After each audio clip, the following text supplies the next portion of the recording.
Ibalik mo! Ibalik mo ang hindi mo pag-aari! Ha? Anong pinagsasabi mo? Ibalik mo ang hindi mo pag-aari! Lumayo ka! Hindi ko alam pinagsasabi mo! Hindi kita pagpapahimikin! Wag!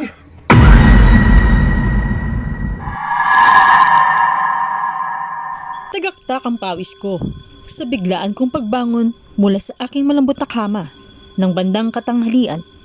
Ramdam ko rin ang mabilis na tibok ng puso ko. Ang strange yung panaginip kong yun.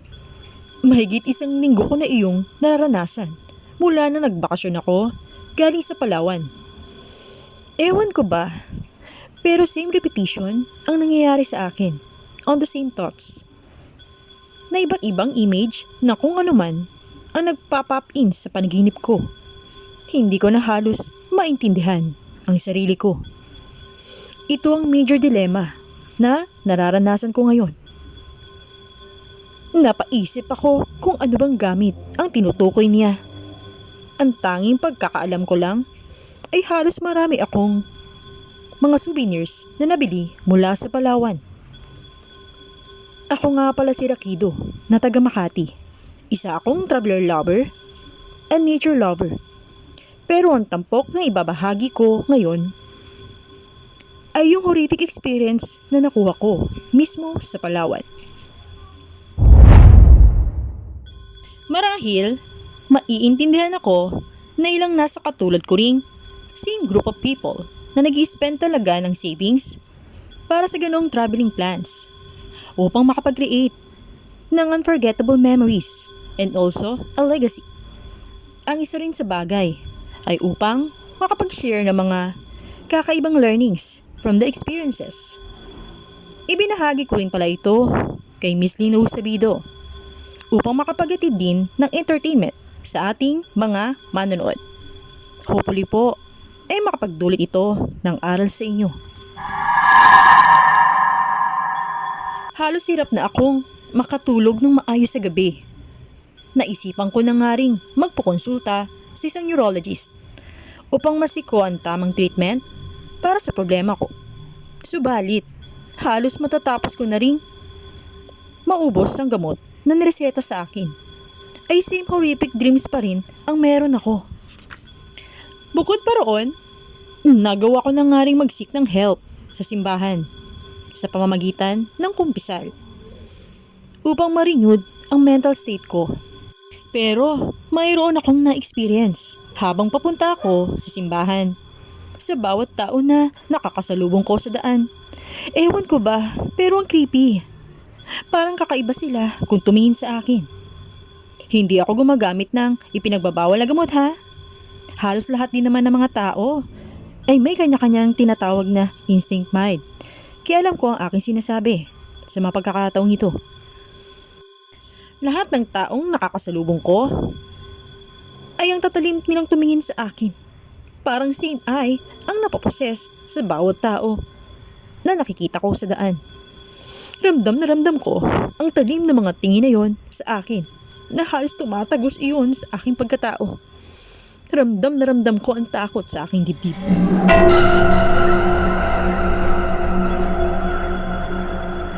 Nang hindi ko na kinaya, ay naglakas loob na akong kausapin ang isang taong nakatingin na matalim sa akin.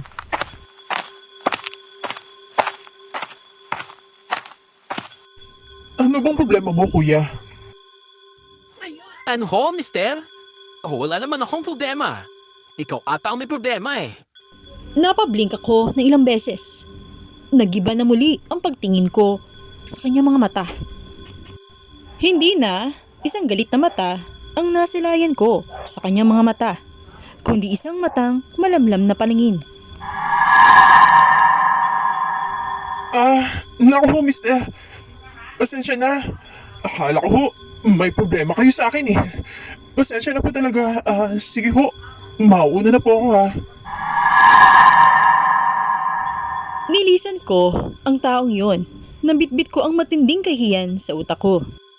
Nang nakarating na ako ng simbahan, ay mabilisan muna akong nagsindi ng kandila at mataimtiman akong nagdasal ng tahimik bago ako dumiretso sa kumpisalan. Sa paglingon ko, ay may hindi ako sinasadyang mabangga mula sa aking gilid. Ewan ko ba, pero may narinig akong kanyang binulong sa akin. Ibalik mo ang kinuha mo. Ho, Lola? Ano pong ibig niyong sabihin na ibalik ko? Ano, iyo? Wala naman akong sinabi sa iyo na ganyan ah. Hindi po ba? Bumulong kayo sa akin na ibalik ko ang dapat sa inyo? Nagkakamali ka, iyo. Doon lamang ako nagsalita nang bigla kang nagtanong sa akin.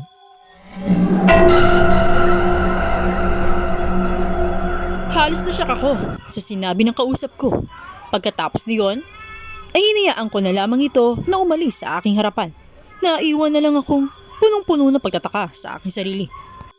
Tulala akong nagkumpisal sa pare. Halos pautal-utal akong nag-share ng aking dilema sa kausap ko. Hanggang sa natapos na lamang ang buong session na iyon.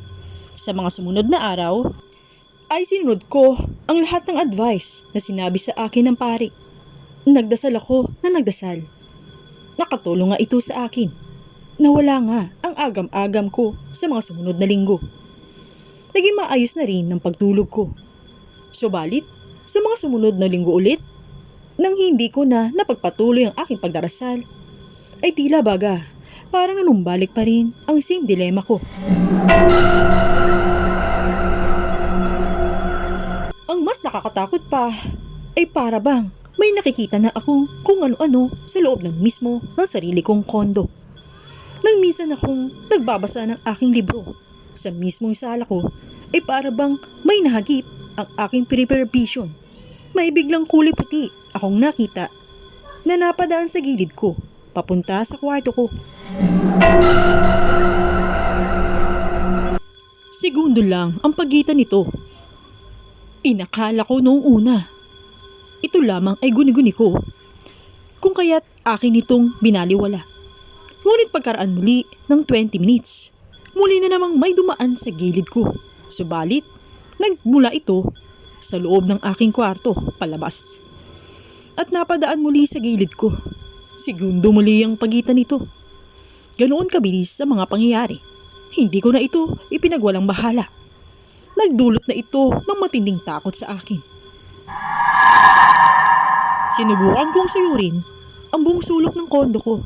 Subalit, wala akong anuman na natagpuan doon. Maliban ang mga alagang pusa at aso ko. Sa mga oras na yon, ay lumabas naman ang dalawa kong pamangking babae para mamili sa supermarket. Sinubukan ko ring i-check yung record sa aking CCTV camera sa loob ng aking bahay. Subalit, niwala naman akong nakita ng sinuman na kasama ko sa loob bukod sa sarili ko. Hi, Tito! Kamusta po? Nagugutom na po ba kayo? Bahala na kayo. Kamusta ang pamimili nyo? Marami bang tao sa supermarket? Hindi naman masyado, Tito. Sakto lang. Tara na, Lilia. Magluto na tayo. Malapit na rin ang magtanghalian eh. Pagkalipas ng kinagabihan, busy na nagkukwentuhan ang mga pamangkin ko sa aming salas. Habang ako ay busy naman sa computer ko sa loob ng sarili kong kwarto.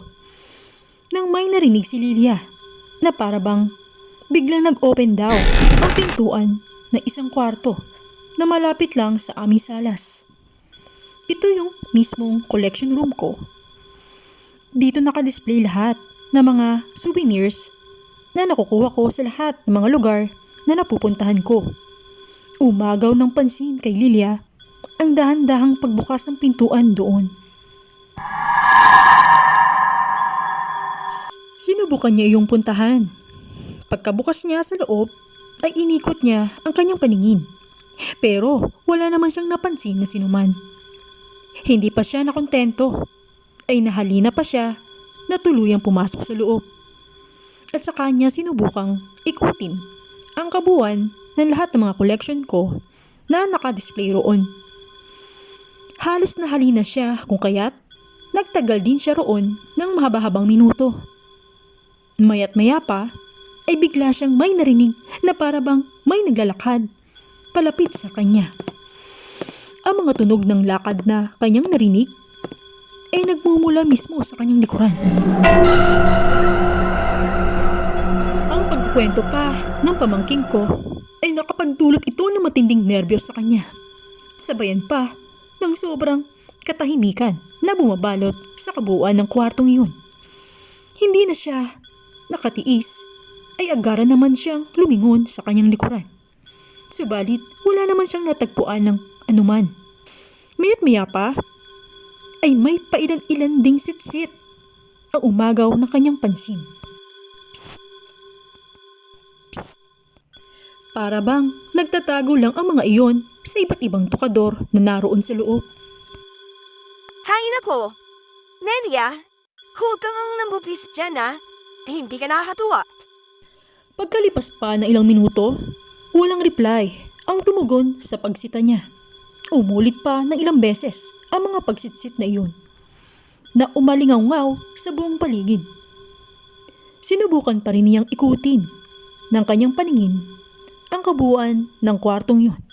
Pero wala talagang iba ang naroon bukod sa kanya. Napaatras na siya sa sobrang takot. Saka naman may dumantay na isang kamay sa kanyang kanang balikat na nagmula mismo sa kanyang likuran.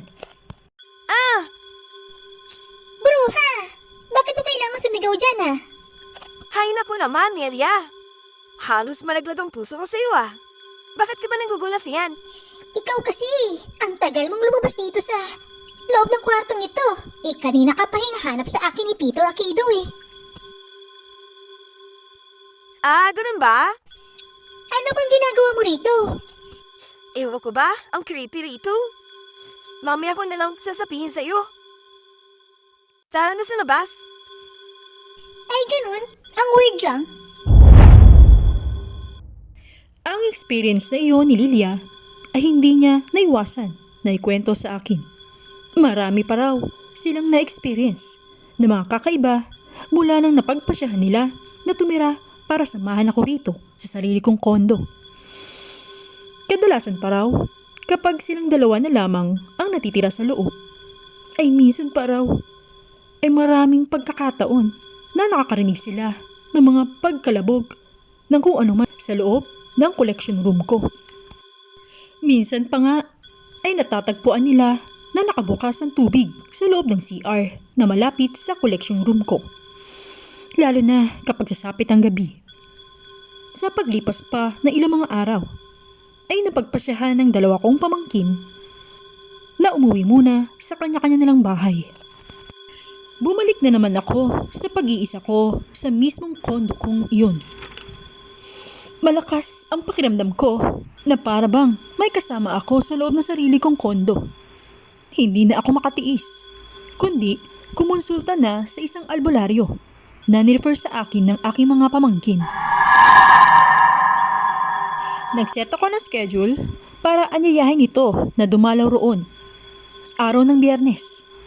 Dumalaw sina Nelia, Lilia, kasama na ang tinutukoy nila na kakilala ng nanay nila na isa raw magaling na albularyo. Sa uta pa nga lang daw na pagtungtong nito mismo sa labas pa lang ng pintuan ng aking kondo ay isang nakakapanindig balahibo na raw ang nararamdaman nito. Mabigat daw ang presence sa loob ng aking kondo. Habang nag-uusap kaming lahat sa mismong salas namin, ay bigla itong napalingon sa collection room ko. Agara naman itong tumayo mula sa kanyang kinaupuan. Saka lumapit mismo sa nabanggit ko na kwarto. Sumunod na lamang kaming tatlo sa kanyang likuran. Halos, muntik na lamang akong matawa dahil halos hindi na magkanda o gaga na magtulakan ang dalawa kong pamangkin dahil sa kanilang sobrang takot.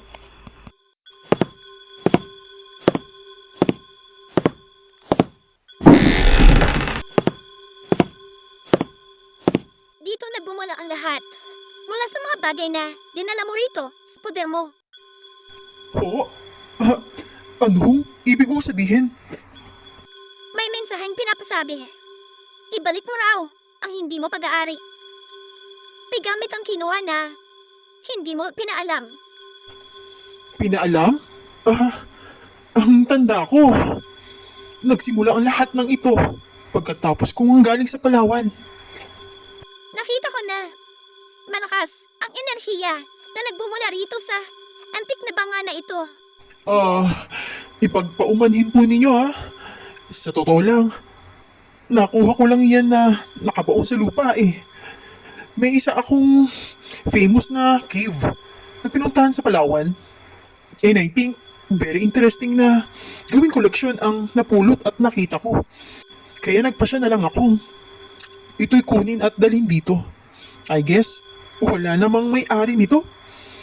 Kasi sa lupa ko naman ito napulot eh. Kailangan mong ibalik iyon kung saan mo ito kinuha. Huwag kang mabibigla sa sasabihin ko. Pero, pinaglagyan kasi iyon ng aburo namatay na tao. What? Seryoso po ba kayo? Maraming taon na ang nakalipas. Marahil, pababaw lang ang pagkakabaon nito doon. Subalit, lumutang pa rin. Ang ilang mga katribo niya na nagsipagpanaw na rin ang nagdudulot ng panggugulo sa'yo. Ngayon, para ipaalala sa'yo ang bagay na kinuha mo mula sa kanila. Pagkatapos ng session ng cleansing na naganap sa kondo ko, wala na akong sinayang pa na pagkakataon, kundi ang lumipad kaagad kinabukasan sa Palawan para ibalik ang dapat kong ibalik sa kung saan ito natagpuan. Mag-isa akong tumulak sa isang creepy na kuweba upang ibaon muli iyon sa lupa. Pagkatapos kong gawin iyon, para bang nakahinga ang buhay ko. Gumaan ang aura sa loob ng kondo ko. Hindi na rin natatakot tumira ang mga pamangkin ko roon. Muling nanumbalik ang sigla ko sa araw-araw.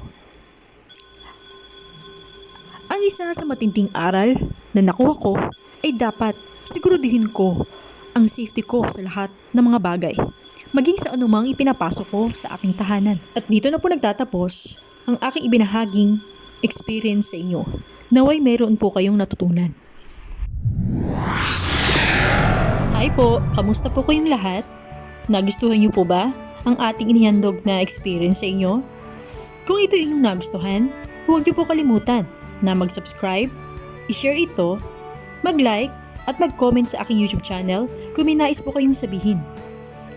Huwag niyo rin po kalimutan na i-click ang bell para always po kayong ma-notify sa mga susunod pa na experiences ng ating mag-share sa inyo. Have a great day!